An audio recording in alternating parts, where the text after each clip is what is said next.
Long ago, a seeker lived near the edge of a dry forest.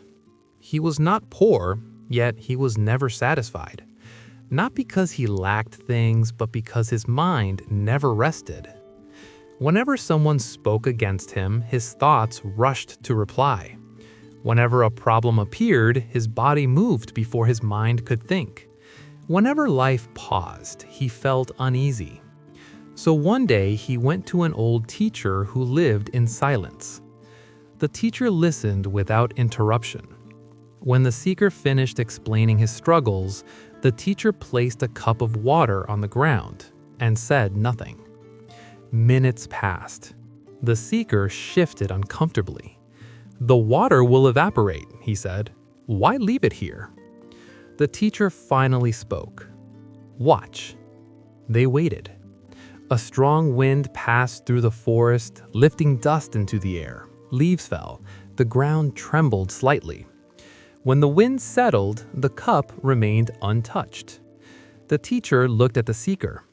"The wind was loud," he said, "but it passed."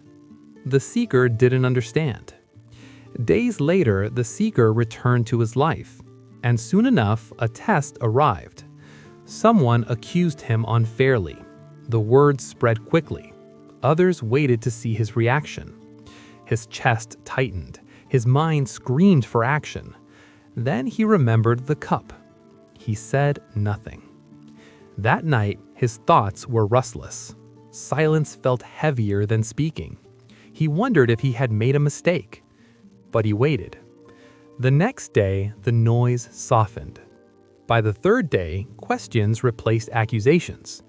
By the fifth, the truth surfaced on its own. No defense was needed. Confused, the seeker returned to the teacher. "I did nothing, and yet everything changed." The teacher nodded. "You did not do nothing," he replied. "You chose not to disturb the moment." The seeker frowned. "But how do I know when to act and when to wait?" The teacher picked up a stone and dropped it into a still pond. Ripples spread in every direction. "Action," he said. Then he waited until the water became calm again. "Clarity," he continued. "Most people act while the water is moving," the teacher said. "And then they wonder why they cannot see the bottom." From that day, the seeker practiced a simple discipline. When anger appeared, he waited. When desire rushed him, he paused. When fear pushed him forward, he stayed still. Not forever, just long enough. Slowly, his life changed. Problems that once controlled him lost their power. People who thrived on reaction drifted away. Decisions became fewer, but stronger. He learned that silence was not weakness. It was space. And in that space, truth revealed itself.